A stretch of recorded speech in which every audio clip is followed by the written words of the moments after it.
कुमारी ईश्वरी विश्वविद्यालय में आज ज्ञान मंथन स्टूडियो में एक ऐसा हम टॉपिक लेकर आए हैं जिससे मनुष्य जीवन में बहुत उपयोगी है। जी हाँ, वेस्ट टू बेस्ट। व्यर्थ से हम समर्थ की ओर बढ़े, यही लक्ष्य लेकर आज हम यह कार्यक्रम लेकर आए हैं। इस कार्यक्रम में हमारे साथ बने हुए हैं हमारे संतोष भाई, जो पिछले 12 साल से अपनी सेवाएं दे रहे हैं, भाई राजेश भाई जो पिछले 15 साल से सेवाएं दे रहे हैं, भाई बिंदुश्री भाई जो पिछले 27 सालों से मधुबन महायज्ञ में सेवाएं दे रहे हैं। दोस्तों, आज जिस प्रकार से वर्तमान परिस्थिति अनुसार जो माहौल बन रहा है, बाबा का आना बंद हो गया है, लेकिन बाबा की फीलिंग, वह एहसास, कहते हैं शब्दों से ज़्यादा कर्मों की ध्वनि ज़्यादा तीव्र होती है। तो जो अव्यक्त बाप दादा ने हम बच्चों को जो कर्म सिखा कर गए हैं डायमंड हॉल में, खासकर शांतिवन में जो बड़े बड़े प्रोग्राम हुए हैं, वो हम कैसे भूल सकते हैं। भगवान की इस भूमि पर कैसे एक एक फूल आज संसार में कई आत्माओं को लाइट ऑफ माइट दे रहे हैं। जी हाँ, ऐसे भी गुप्त पुरुषार्थी आत्माएं हैं। तो आज इस टॉपिक पर हम परिचर्चा प्रसारित करेंगे कि कैसे हमारे जीवन में व्यर्थ का नामो निशान मिट जाए और हम समर्थ की ओर बढ़ते रहें। तो हम सर्वप्रथम चलते हैं संतोष भाई। संतोष भाई, पहले ये बताएं, ये व्यर्थ क्या है और व्यर्थ को हम समर्थ में कैसे परिवर्तन करें।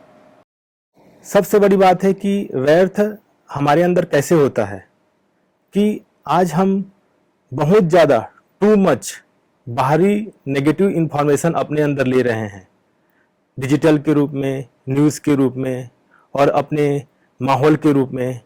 आज बहुत कम लोग ऐसे होते हैं जो पॉजिटिविटी होते हैं।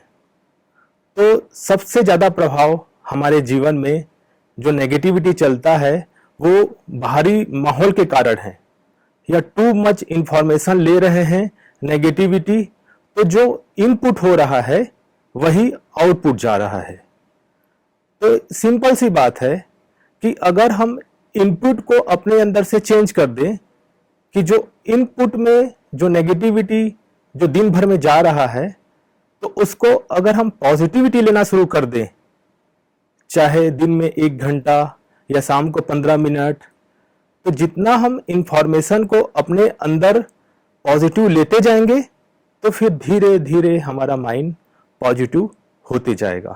जैसे आपने कहा कि इनपुट, तो इनपुट माना ये जो यूट्यूब कह सकते हैं, फेसबुक कह सकते हैं, या मोबाइल, सबसे बड़ी चीज़ है मोबाइल।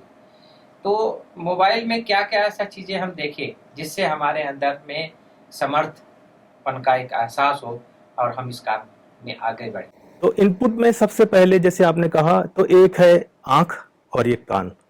तो मोबाइल में भी आजकल बहुत सारे पॉजिटिव टॉक्स अवेलेबल हैं, स्पिरिचुअलिटी भी अवेलेबल है, जिसमें उस पर आपको सबसे पहले, जब हम डिजिटल में होते हैं तो बहुत ज़्यादा आवश्यकता है आपको कंट्रोलिंग पावर की। अदरवाइज हमारा मन बहुत चंचल होता है, विचलित होते रहता है। तो एक लक्ष्य बना करके हम कोई भी पॉजिटिविटी यूट्यूब में पहले सोचें कि ये सुनना है और ठीक वही क्लिक करें और वही सुने। तो जब लक्ष्य बना करके एकाग्रता से अगर कोई हम नियम बना लेते हैं, चाहे उसमें हम मेडिटेशन भी सुन सकते हैं यूट्यूब में, क्योंकि विज्ञान के साधन भी हमारे उन्नति के लिए है। आज बहुत सारे लोग जब लॉकडाउन में थे तो विज्ञान के साधन से ही अपने को पॉजिटिव रखे, नहीं तो काफी लोग नेगेटिव हो पाते। आपने देखा होगा कि कोरोना काल में बहुत सारे लोग इस ज्ञान मार्ग में, हमारा जो स्पिरिचुअलिटी है, हमारा जो राजयोग मेडिटेशन कोर्स है, घर बैठे किए। किसके माध्यम से किए? ये यूट्यूब के माध्यम से किए, ये जूम के माध्यम से किए, और उन्होंने अपने जीवन को परिवर्तन किया। शायद कोरोना न होता तो वो परिवर्तन भी नहीं कर पाते। तो जैसे उस समय पर आपने कईयों ने लाभ उठाया विज्ञान के साधनों का, उसी तरह हम रोज लक्ष्य जरूर रखें कि इनमें से हमें केवल पॉजिटिव ही देखना है, खासकर स्पिरिचुअल ही देखना है। आज हमारे बहुत सारे महारथियों के बहुत ही अच्छे अच्छे क्लास हैं, तो वो क्लास हम सुन सकते हैं। जैसे शिवानी बहन है, सूरज भाई है, सचिन भाई जी हैं, तो इनके क्लास अगर हम एक भी समय ले लें कि आधा घंटा 1 घंटा सुनना है, तो ज़रूर आप देखेंगे कि आपके अंदर पॉजिटिविटी आना शुरू हो जाएगा। बहुत सुंदर। राजेश भाई, आप अपने जीवन में व्यर्थ को कितना आप समर्थ में परिवर्तन किए हैं, आप अपना अनुभव शेयर करें। ओम शांति। दुनिया में व्यर्थ की कोई सीमा नहीं है। जहाँ भी आप जाएंगे वहाँ में व्यर्थ चारों तरफ अवेलेबल है। तो व्यर्थ से बचने के लिए अपने अंदर कुछ लक्ष्य लेने की आवश्यकता होती है। व्यक्ति यदि अपने आप को एक जिम्मेदार समझने लगता है कि मैं एक जिम्मेदार नागरिक हूँ, एक समाज के लिए, एक देश के लिए, एक विश्व के लिए, तो जैसे ही व्यक्ति को जिम्मेदारी का एहसास होता है तो व्यक्ति स्वतः ही अपने व्यर्थ से बचना शुरू कर देता है। और व्यर्थ से बचकर के समर्थ की ओर जब बढ़ते हैं तो उनको अनेक प्रकार का अनुभव होता है। उसी प्रकार से मुझे भी, जब मैंने अपने जीवन को लक्ष्य लिया कि मुझे एक महान कर्म करने हैं, समाज में अनेक जो बुराइयां उसको मिटाने के लिए अपने जीवन को त्याग में तपस्वी बनाना है, और साथ साथ समाज की अनेक आत्माओं को हमसे जीवन प्रेरणा मिले ऐसे हमें कर्म करके दिखाना है। तो मैंने अपने जीवन में सच्चाई को धारण किया, स्नेह को धारण किया, अपनापन को धारण किया, आपस में स्नेह प्यार को कैसे बना के रखे इसको मैंने जीवन में अपनाया।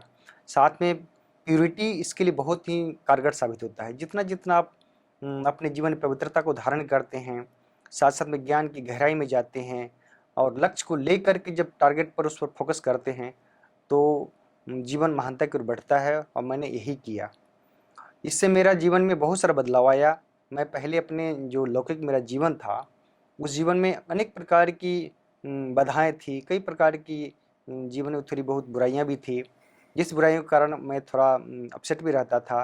लेकिन जैसे ही मैंने ब्रह्मा कुमारी जीवन धारण किया और ब्रह्मा कुमारी संस्थान में आया तो हमारे जीवन बहुत सारा बदलाव आ गया। इसका मेन कारण था कि यहाँ की जो ज्ञान ध्यान की जो पद्धति है, मेडिटेशन का जो पद्धति है, उस मेडिटेशन से मुझे बहुत ही शांति की अनुभूति हुआ, शक्ति की अनुभूति हुआ और मुझे मेरा अपना लक्ष्य मिल गया। और उस लक्ष्य को लेकर के मैं यही चाहता हूँ कि संसार के जितने भी मनुष्य आत्माएँ हैं, पशु पक्षी जीव जंतु है, सब में करुणा भाव हो, दया भाव हो, सभी शांति से रहे, सभी प्रेम से रहे। और आज के खास करके युवा वर्ग है, युवा वर्ग यदि अपनी शक्ति को सकारात्मकता की ओर लगाए, अपनी शक्ति को व्यर्थ से बचाए, तो संसार को सुखमय बनाने में वो भी हमारे मददगार बन सकते हैं। जो विश्व पिता का लक्ष्य है, जो संसार के बापू का लक्ष्य है, उस लक्ष्य को हम सब मिलकर के पूरा कर सकते हैं। और मैंने अपने जीवन में यही किया और मैं अपने जीवन से पूरी तरह संतुष्ट हूँ। मैं अपने जीवन से किसी को दुख देना नहीं चाहता हूँ।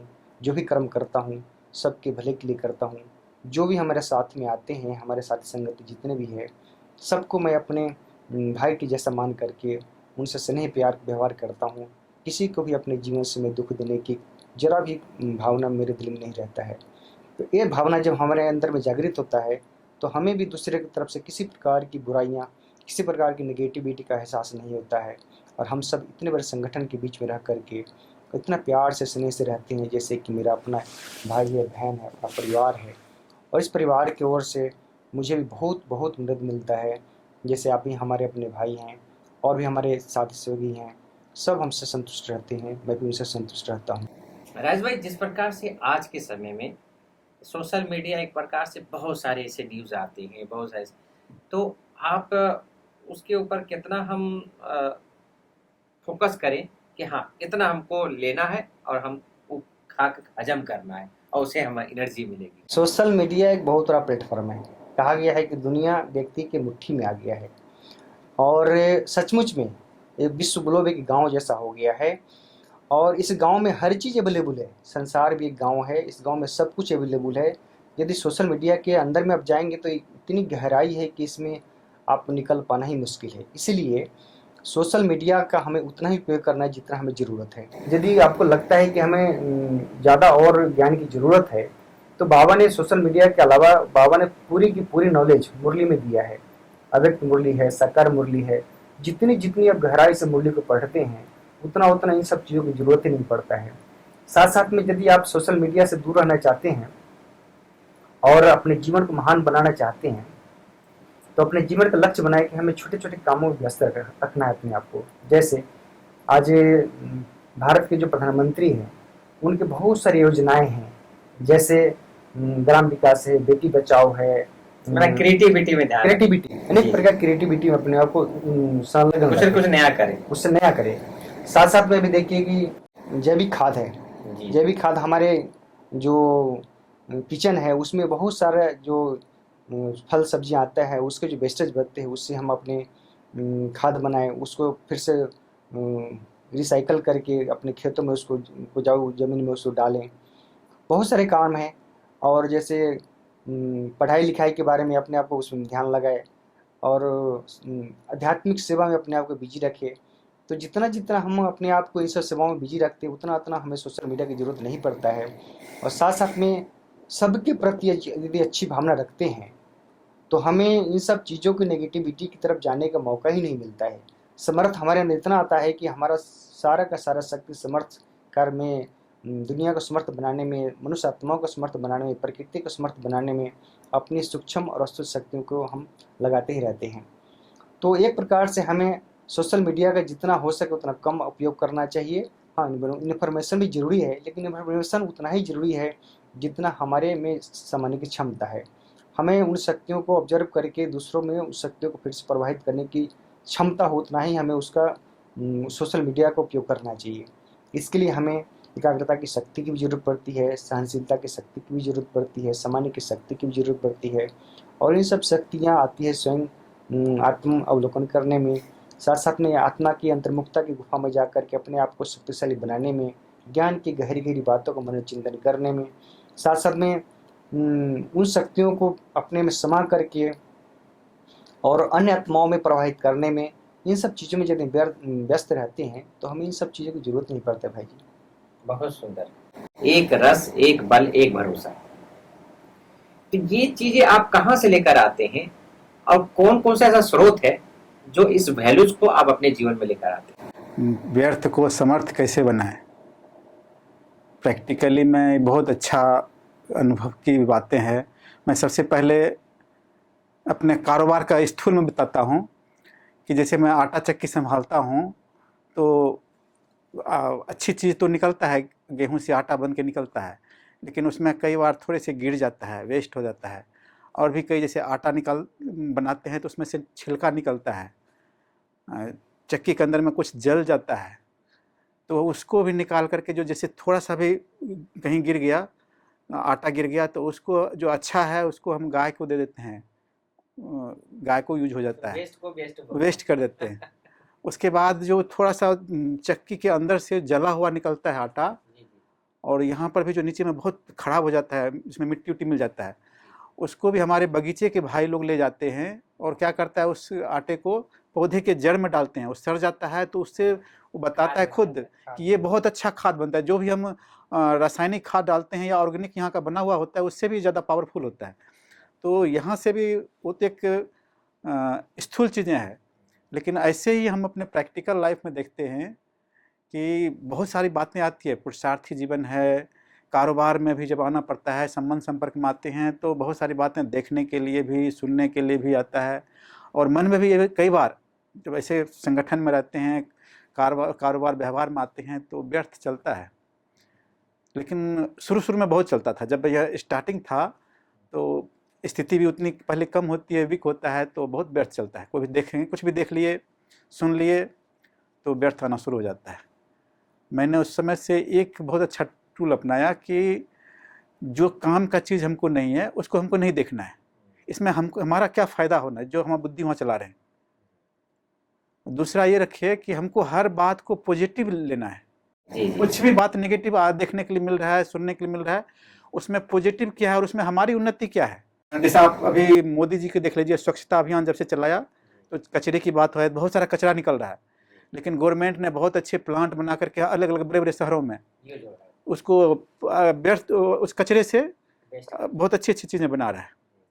जैसे भाईजी बता रहे थे, हमारे यहाँ भी कचरे को वेस्ट से अच्छा वहाँ अपना एक पवित्र सरोवर बना हुआ है, उसमें कचरे को यहाँ से ले जाते हैं और उसको रिफाइन करके या उसको कंपोस्ट करके मशीन से तोड़ के खाद बनाते हैं। ऐसे ही हम अपने जीवन में, पुरुषार्थी जीवन में बातें तो आती है, आएगी ही, लेकिन हर बातों में सकारात्मक लेना है। उस नेगेटिव बातों के पीछे कुछ ना कुछ पॉजिटिव होता ही है। हर और कल्याण के पीछे बाबा कहता है कल्याण छिपा हुआ होता है, उसको हमको ढूंढने की ज़रूरत है। हमारी नज़रिया वहाँ उसमें ढूंढे हुए, जैसे धूल के अंदर में हीरा छिपा हुआ है, बाहर से नहीं दिख रहा है, लेकिन जैसे उसको अच्छी तरह से देखेंगे तो उसके अंदर में कीमती चीज़ है। कोयले के अंदर में हीरा छिपा हुआ होता है, जब पत्थर के अंदर में भी हीरा छिपा हुआ होता है, कितने घिसते हैं। तो वैसे यदि हम अपनी चेकिंग करते हैं कि कहाँ कहाँ हमारी बुद्धि जा रही है व्यर्थ में, तो पता चलता है कि यहाँ हमारा लीकेज है, और उस लीकेज को तुरंत बंद करके पॉजिटिव में लेते हैं। तो मैं अधिकतर इस चीज़ को यूज करता हूँ कि हमेशा हर बात को सकारात्मक रूप में लेना है। ऐसे भी फोटो आता है तो पहले नेगेटिव आता है फिर पॉजिटिव आता है। हाँ, तो आएगा। तो ये सिद्धांत है कि कहीं भी आप जाएंगे तो जो बुरी चीजें हैं वो तो सामने आता है, लेकिन उसके पीछे बहुत अच्छी चीजें होता है। तो इस तरह से मैं अपने आप को हमेशा व्यर्थ से सकारात्मक की तरफ ले जाते हैं। और देखिए पुरुषार्थ में भी कई बार सुस्तीपन आ गया, अलबेलापन आ गया, लेकिन तुरंत उस समय अपने आप को अलर्ट करते हैं कि यदि सुस्ती आया तो बाबा की कहाँ सिमत मिस हुई है, पास्ट को भी चेक करते हैं। तो ऐसे अनेक बातें हैं जो छोटी छोटी चेकिंग भी होती है, चेकिंग करते रहने से पता चलता है, नहीं तो चेकिंग नहीं करते हैं तो वो वेस्ट का और भी वो भंडार बढ़ते रहता है। तो चेक और चेंज, जिसके कारण आपके जीवन में सदा एक रस अवस्था आपने बनाए रखे और आगे भी आप बढ़ते रहे। विजय भाई, आजकल की दुनिया में बहुत सारे लोगों का ये रहता है कि चाह कर भी उनकी नेगेटिविटी और व्यर्थ रुक नहीं पा रहा है, जिसको कह सकते हैं ओवर थिंकिंग। मतलब वो चाहते नहीं कि मैं नेगेटिव सोचूं, वो चाहते नहीं कि मेरा व्यर्थ चलता रहे, लेकिन वो कंट्रोल ही नहीं कर पा रहा है।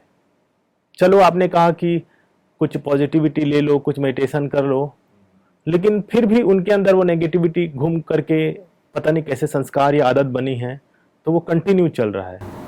इसका एक बहुत अच्छा बहुत संतोषमय रीज़न ये है कि हमने कुछ अपनी मान्यताओं को हमने अपना रखा है। सबसे बड़ी बात, हम अपने अंदर में जो भावनाएं रखे हैं, पिछले जन्म को कहेंगे या इस जन्म की कोई ऐसी दृष्टिकोण को, ये लोगों को देखकर कुछ ऐसा बांध कर बैठा रखा है। वो जो बैठाया हुआ चीज है, उस मूर्ति को हटाना पड़ेगा, तोड़ना पड़ेगा। जब तक हम उसको तोड़ेंगे नहीं और उसके जगह में एक पल्लवित बहुत फूलों का गुलदस्ता या कहो एक अच्छा सा मूर्ति नहीं रख दें, अच्छी भावनाओं वाले मूर्ति ना रख दें, तब तक हम आगे नहीं बढ़ सकते। लेकिन ऐसी बातों के लिए मोटिवेट कौन करेगा? इसके लिए सबसे अच्छा प्लेटफॉर्म है हमारा मुरली, जो डेली बाबा हमको कहता है मीठे बच्चे। ये एक शब्द सुनने के लिए हम ललायत रहते हैं कि अगला दिन जो बाबा हमको मीठे बच्चे बोलेगा, बस ऐसा मीठा बन जाओ और उसके ज्ञान के लहरों में हम लहराते हुए मीठे के सागर में तले में चले जाएं। जी, मैं चाहूँगा कि बिंदेश्वरी भाई भी इसमें ऐड करें। जैसे आप बता रहे थे ना, कई बार मुरली में इंटरेस्ट नहीं आता है सुनने में। लोग चाहते तो हैं कि मुरली सुने, लेकिन कई बार इंटरेस्ट नहीं होता है, दिल नहीं होता है। तो उसके लिए कई बार होता है कि हम कहीं बिजी गए, लेकिन यदि पहले उसको स्टार्टिंग में ऐसे कहाँ भी होता है तो पहले गीत बजता है, तो यदि हमको ज्ञान की तरफ बुद्धि नहीं जा रही है तो कोई उमंग उत्साह देने वाला, प्रेरणा देने वाला, खुशी मिलाने वाला ऐसे गीत भी सुनते हैं तो हमारे अंदर से पहले मन स्टेबल हो जाता है। और जब मन स्टेबल हो जाता है, फिर जब हम ज्ञान सुनना शुरू करते हैं, मुरली सुनते हैं, परमात्मा के महावाक्य सुनते हैं, तो उसके प्रति हमारी रुचि आने लगती है, सुनने में इंटरेस्ट आता है। तो इस टिप्स को भी यदि लेते हैं और कुछ अच्छे अभ्यास, मुरली सुनने से पहले कुछ अच्छे चिन्ह जो जैसे बाबा कहते हैं कि जैसे कई बार साधारण रूप में चले जाते हैं, मुरली क्लास सुनने गए, यदि हम रोज़ के गॉडली स्टूडेंट हैं तो हम जाते ही वहाँ अभ्यास करें कि मैं गॉडली स्टूडेंट हूँ, भगवान मुझे आप कहाँ से पढ़ाने के लिए आ रहा है, परम धाम से आ रहा है। तो हम बगल से, नज़दीक से, अपने चाहे कॉलोनी से आ रहे हैं, अपने क्वार्टर से आ रहे हैं, सेंटर पर आ रहे हैं, या और भी मधुबन में जा रहे हैं अपने कमरे से, इतना दूर, इतना लगन से नहीं आ सकते हैं, वो इतना दूर से आ रहा है पढ़ाने के लिए। तो ऐसे ऐसे कुछ टिप्स रखते हैं तो मुरली के प्रति, बाबा के प्रति, और बाबा इतना हमारे कल्याण के लिए कर रहा है, हमारे भला के लिए कर रहा है, पढ़ाने आ रहा है उन निस्वार्थ भाव से। हमारा तो फिर भी इसमें भी स्वार्थ है कि हम इस पढ़ाई पढ़ करके देवी देवता बनेंगे। भगवान तो निस्वार्थ कर रहा है, इतनी मेहनत कर रहा है। जैसे टीचर्स स्टूडेंट के लिए कितना मेहनत करता है, कई टीचर्स उस समय समझता नहीं है, बाद में रियलाइज होता है जब बड़ा होता है ना कि उस समय हम अपने टीचर का बात मान लिए होते, गुरुजी का बात मान लिए होते, तो आज हम बहुत आगे होते। ऐसे ही हमको महसूस हो कि भगवान पढ़ा रहा है, इतनी श्रेष्ठ ज्ञान दे रहा है, ऊंचे से ऊंचा ज्ञान दे रहा है, तो हमको कितना अटेंशन से सुनना चाहिए। तो ऐसे कुछ अपने अंदर में उमंग उत्साह लाने से फिर मुरली के प्रति रुचि बढ़ती है। तो ऐसे कुछ टिप्स अपना सकते हैं। आप कुछ कहना चाहेंगे? ज्ञान में चलने के बाद में कुछ समय के बाद में यदि हमें मुरली के प्रति ऐसा महसूस हो कि मुझे मुरली सुनने का दिल नहीं कर रहा है, पढ़ने का दिल नहीं कर रहा है, तो इसमें हमें ध्यान देने की ज़रूरत है कि हमें हमसे कहीं न कहीं किसी प्रकार का कोई सूक्ष्म अभिनय तो नहीं हो रहा है, कोई सूक्ष्म पाप तो नहीं हो रहा है। और सूक्ष्म छोटे-छोटे पाप जो होते हैं, जो अवज्ञाएँ होती है, उस अवज्ञा के कारण हम श्रीमत का उल्लंघन करते हैं, तो हमें मुरली के प्रति अरुचि पैदा होने लगता है। आपको अच्छे कर्मों के प्रति अरुचि पैदा होने लगता है। तो ऐसे समय में हमें अपने जीवन को बिल्कुल नम्रता की ओर ले चलना चाहिए, सरलता जीवन धारण करनी चाहिए और सबके प्रति स्नेह भाव धारण करनी चाहिए और दुआएँ का काम करनी चाहिए। यदि हमसे एक पाप कर्म हुआ है तो कम से कम दिन में कम से कम 50 कर्म पुण्य कर्म ऐसे करने चाहिए, 100 पुण्य कर्म ऐसे करने चाहिए, जिस पुण्य कर्मों का बल हमें फिर से जो हमसे जो मुरली के प्रति रुचि पैदा हुआ उनमें से फिर से उसमें रुचि पैदा हो जाए। ये छोटी-छोटी बात हैं। और दूसरा, हमें बड़ों का डिसरिगार्ड कभी नहीं करना चाहिए। जैसे ही हमारे दिल में, हमारे मन में बड़ों के प्रति डिसरिगार्ड हो जाता है, उनके प्रति हमारे मन में कुछ कटुता भावना पैदा हो जाता है, तो हमें जो उनसे दुआएँ मिलनी चाहिए, उनसे जो हमें सहयोग मिलना चाहिए, वो मिलना बंद हो जाता है, जिसके कारण हमें अच्छे कर्मों में मन नहीं लगता है, मुरली पढ़ने में मन नहीं लगेगा, योग करने में मन नहीं लगेगा। ऐसे समय में हमें बड़ों का भी मदद लेनी चाहिए। हमसे जो बड़ी दीदियाँ हैं, दादियाँ हैं, उनका मदद लेनी चाहिए और रुकावट नहीं आनी चाहिए, कभी भी रुकना नहीं चाहिए, क्योंकि संगम का समय इतना महत्वपूर्ण है, इतना मतलब वैल्यूबल है कि इस समय के समय यदि हम वेस्ट करते हैं तो आप ये समझिए कि हमें जन्म-जन्म के लिए हम अपने जीवन को व्यर्थ की ओर ले जा रहे हैं, अपने जीवन को हम घाटे की ओर डाल रहे हैं। तो बड़ा ही ज्ञान मार्ग ऐसा है कि बड़ा ही सचेत होकर चलना पड़ता है, बड़ा ही जागरूक होकर चलना पड़ता है और यदि हम जागरूक होकर चलते हैं, सचेत होकर चलते हैं, तो हम बुरों का रिकॉर्ड भी रखते हैं और छोटे-छोटे जो पाप होते हैं उससे भी बचे रहते हैं। तो इन सब चीज़ों को हमें ध्यान में रखना पड़ता है, ध्यान में रखेंगे तो कभी भी ऐसा नहीं आता है कि हमें मुरली पढ़ने का मन ना हो।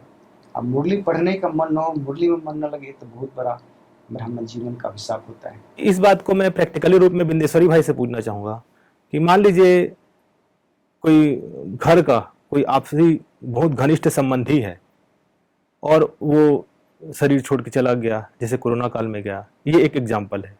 दूसरा, जैसे कि मेरा बिजनेस है, बहुत लॉस हो गया। अब इन सब चीज़ों में मैं कैसे पॉजिटिव देखूं? अभी कुछ दिन पहले एक भाई जो हमारे बहुत नज़दीक थे, बीके भाई है, वो शरीर छोड़ दिया। सारा जिम्मेवारी उसके ऊपर था और उनकी युगल भी ज्ञान में चलती थी और युगल इतनी पक्के ज्ञान में, लेकिन जब शरीर छोड़ दिया तो वो नर्वस हो गई। जैसे नर्वस होना, उसके लग रहा था कि हमारा सहारा छूट गया। लेकिन फिर मैं गया था, उसमें बुलाया था मेरे को, मैं गया वहाँ पर, उनको बहुत अच्छे से समझाया और उसको बताया कि देखिए इसके पीछे बहुत बड़ा कल्याण है, क्योंकि वो माता इतना बंधन मुक्त थी, गीता पाठशाला चलाती, बहुत अच्छा क्लासेस कराती है, लेकिन उस पति के कारण से वो थोड़ा सा बंधन में आ जाती थी। बंधन में आती थी कि वो पूरी तरह से सेवा नहीं कर पाती थी। उसको बताया, कुछ वहाँ बताया, उसके बाद आने के बाद भी फ़ोन से भी कांटेक्ट किए। उसको अंदर से रियल में महसूस हुआ कि मेरे पास तो बहुत एक चांस मिल गया है कि अब मैं उससे जो हम परिवार में फंसे हुए थे, बाल बच्चों में फंसे थे, अब एक तरह से वो हिसाब किताब का शरीर तो छोड़ना ही है, थोड़ा देर के लिए फील होता है, लेकिन बाबा के बच्चे जब ज्ञानी होते हैं तो उसको पता है कि शरीर तो विनाशी है, कभी न कभी छोड़ना है। तो उस माता को कितना महसूस हुआ, बोला अब तो मैं धीरे अब स्वतंत्र होकर के मैं कहीं भी सेवा केंद्र पर रह करके सेवा करूँगी, निश्चिंत होकर के रहूँगी, ज्ञान सुनाने में भी फ्री रहेंगे। नहीं तो उनके पीछे टाइम देना पड़ता है, परिवार है, बच्चे है, पति है। तो अब वो तो इस तरह से देखिए, इसमें पॉजिटिव कैसे लेकर के, वो पॉजिटिव लेकर इतना खुश हो गई माता, और सचमुच में कईयों को पालना देती है अभी भी। वो थोड़े दिन तो क्लास छोड़ दी थी, क्लास नहीं कराना करती थी। बाद में फिर जब हम इसको बताए तो उनके पास बहुत सारे लोग क्लास करने आते हैं, उनके घर में ही गीता पाठशाला चलता है। तो माता इसको, क्योंकि उनके प्रति सबकी भावना हुई, देखिए कि यही नहीं क्लास कर, टीचर ही हमारी नहीं रुक गई, उसको लगा कि देखो मेरे को कितना अच्छा बाबा चांस दिया है। तो ये था। दूसरा था आपने जो बोले बिजनेस में किसी को लॉस हो जाता है, कई बार लगता है कि बिजनेस में लॉस हुआ है, लेकिन उसके पीछे कहीं ना कहीं जरूर कल्याण होता है, उसको कहीं ना कहीं दूसरी अपॉर्चुनिटी मिलने वाला होता है। हो सकता है वो बिजनेस आगे चल करके ठप होने वाला है। एक भाई था, उसके बर्तन का बिजनेस था, तो उसने बोला कि देखिए ना, मेरा बिजनेस धीरे धीरे करके कम हो रहा है। और आजकल बर्तन का जो पहले का था तो कम चलता था, उसके आसपास बहुत सारे दुकान लग गया। तो दुकान लग गया तो पहले तो वो बहुत फील करता था कि हमारे आसपास इतना दुकान हो गया, पहले अकेले था तो खूब चलता था, और अभी तो बहुत सारा दुकान हो गया तो कम हो गया। तो मैंने कहा कि अभी तो लग रहा है कम हो गया है ना, लेकिन आपने जो ईमानदारी से अच्छी तरह से लोगों के अंदर में दिल में अपना फेथ बैठाए हैं, आप निश्चिंत होकर रहिए। यदि आप कभी कभी इसमें कल्याण तो होगा, जरूर होगा। और वो भाई अभी कुछ दिन पहले मेरे से मिला कि वो बोला अब एक मार्केट वो बन गया वहाँ पर बिजनेस का। पहले तो कुछ दिन तक उसका डाउन चला क्योंकि बहुत सारा कंपटीशन हो गया था ना, लेकिन जब देखा कि कहीं ना कहीं किसी में झूठ है, कुछ डुप्लीकेट माल रख रहा है और ये ऑनेस्ट व्यक्ति है, तो उसके का फिर से धीरे धीरे करके उसका मार्केट और ज़्यादा डेवलप कर गया, सबसे ज़्यादा बढ़ गया है। तो देखे कि कहाँ कैसे उस समय लगा कि बिजनेस में लॉस हो रहा है, लेकिन सच्चाई से, सफाई से, ऑनेस्टी से यदि अपनी क्वालिटी ठीक रखा है तो वो ऑटोमेटिक ग्राहक को आकर्षित करता है। जी, तो ये आपने बहुत ही अच्छा दृष्टिकोण बताया।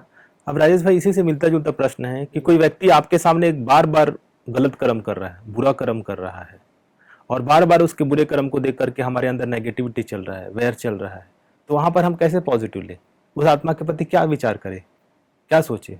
ऐसे समय में हमें उन आत्माओं को रहम की दृष्टि से देखना होता है।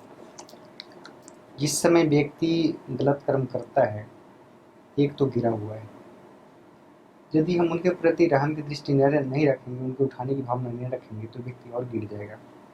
तो हमें कल्याण की भावना, रहम की भावना उनके प्रति रखना बहुत जरूरी होता है, क्योंकि वो व्यक्ति के अंदर इतनी शक्ति नहीं होती है कि वो फिर से अपने बल के साथ उठ सके। तो हम आत्माओं का परम कर्तव्य है कि इन्हें ऐसी आत्माओं का अपने योग बल के द्वारा, अपने ज्ञान बल के द्वारा, अपने शांति के बल के द्वारा, पवित्रता के बल के द्वारा उनको मदद करें, मदद करके उनको उठाएं, न कि और उनके प्रति हम बुरे व्यर्थ सोच करके, गलत सोच करके उनको और गिराने के निमित्त बने। हम पुण्य आत्माएं, हमें पुण्य कर्म करने हैं। पुण्य कर्म करने के लिए भगवान ने हमें, हम सबको इस संसार में, संसार कितने लोगों के बीच से चुना है। कभी भी ऐसी आत्माओं के प्रति हमें बुरे ख्याल भी, संकल्प में नहीं रखना चाहिए। लेकिन भाई जी, बुरा कर्म बार बार कर रहे हैं हमारे सामने, हो सकता है कि चलो वो हमें बार बार डिस्टर्ब भी कर रहा हो, हम हर्ट हो रहे हो, हम जानते हैं कि वो बुरे कर्म कर रहा है, वो उसके अंदर कुछ बुरे से संस्कार है जो उसको कांटे की तरह उसको चुभ रहा है, और कांटे को एक्सेप्ट करने वाला कोई है नहीं। अब हम उसके सामने में है, कुछ हमारे कर्मिक अकाउंट है जिसके कारण उनके साथ हमारा संबंध बना हुआ है।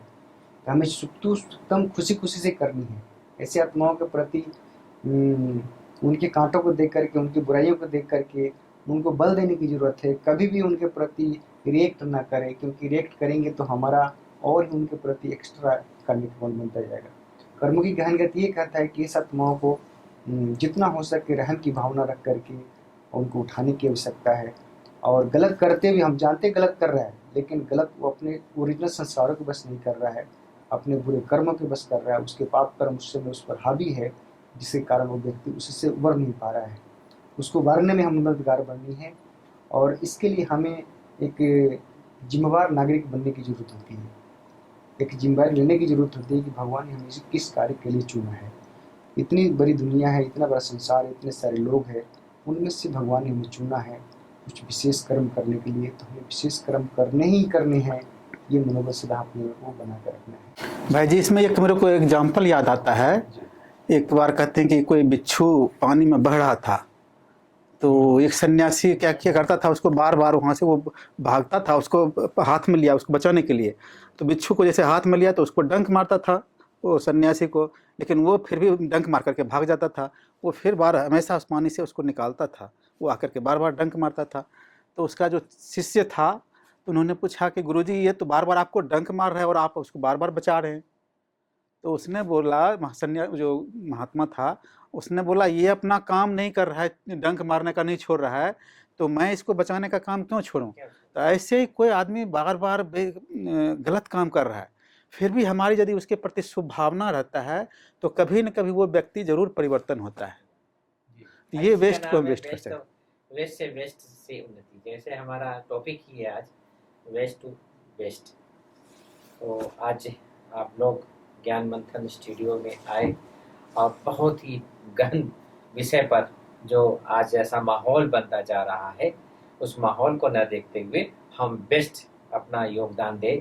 आप जैसे महान तपस्वियों का हम फिर से एक बार फिर हम धन्यवाद कहेंगे कि आज इस टॉपिक पर आपने अपना अमृत वचन रखे और कई आत्माओं को आपके इस विचारधारा का लाभ मिलेगा। और मैं समझता हूँ कि आज की इस एपिसोड से काफ़ी आत्माओं को कुछ न कुछ प्रेरणाएं मिलेगी। आप ज़रूर इस एपिसोड से कुछ प्रेरणा लेकर कुछ न कुछ परिवर्तन जरूर लेकर आए और अपने आप को समर्थ, योगी, तपस्वी बनाएं। यही है बेस्ट से बेस्ट की ओर। जी हाँ, फिर एक नए एपिसोड में एक नए व्यक्तित्व योगी राज आत्माओं के साथ हम आपके साथ फिर मिलेंगे। तब तक के लिए